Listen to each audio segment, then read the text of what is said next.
Syria के राष्ट्रपति अहमद अल शरा, जिनका नाम कभी अमेरिकी मोस्ट वांटेड लिस्ट में था, अब वही इस महीने अमेरिका की राजधानी वॉशिंगटन की यात्रा पर आ रहे हैं। और ये सीरिया अमेरिका संबंधों के इतिहास में एक नया अध्याय खोल सकता है, क्योंकि लगभग 80 साल बाद किसी सीरिया राष्ट्रपति का वॉशिंगटन दौरा होने जा रहा है।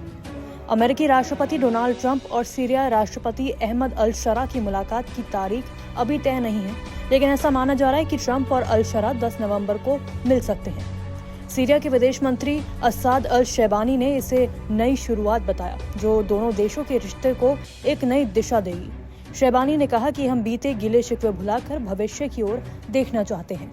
अमेरिकी विशेष दूत टॉम बैरक ने बताया कि इस मुलाकात का मुख्य एजेंडा अमेरिका द्वारा सीरिया पर लगाए गए आर्थिक प्रतिबंधों को हटाना और आतंकवाद के खिलाफ संयुक्त साझेदारी स्थापित करना होगा।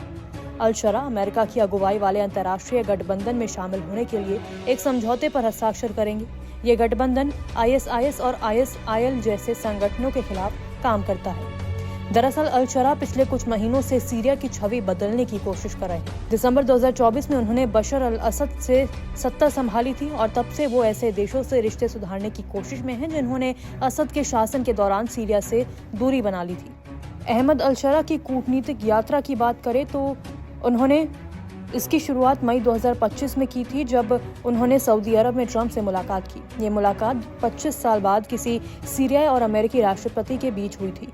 सितंबर में उन्होंने संयुक्त राष्ट्र महासभा को संबोधित किया, जहां उन्होंने अंतर्राष्ट्रीय समुदाय से सीरिया को नई शुरुआत का मौका देने की अपील की थी।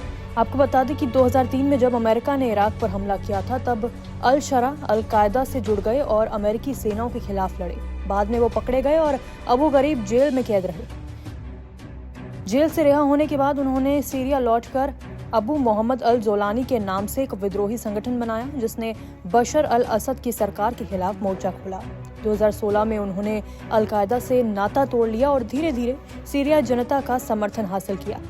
दिसंबर 2024 में उनके संगठन ने असद शासन को उखाड़ फेंका और जनवरी 2025 में उन्हें अंतरिम राष्ट्रपति बना दिया गया। 2016 में अमेरिका ने अल शरा को आतंकवादी घोषित किया था और उनके सर पर $10 मिलियन का इनाम रखा था, लेकिन जुलाई 2025 में उनका नाम आतंकियों की सूची से हटा लिया गया। ये एक बड़ा संकेत था कि वॉशिंगटन अब सीरिया में नए दौर की शुरुआत चाहता है। अब नवंबर 2025 में ट्रंप और अल शरा की मुलाकात उस नई शुरुआत की प्रतीक मानी जा रही है, जिसकी झलक पिछले महीनों से दिख रही थी।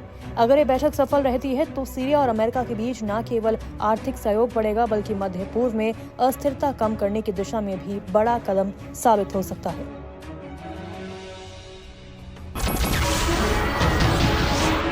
नमस्कार, मैं हूं मानक गुप्ता। अगर आपको हमारा ये वीडियो पसंद आया हो तो इसे लाइक और शेयर जरूर करें, और हाँ, हमें सब्सक्राइब और फॉलो करना ना भूलें, ताकि आप देश और दुनिया की कोई खबर मिस ना करें। तो जुड़े रहिए हमारे साथ और देखते रहिए न्यूज़ 24।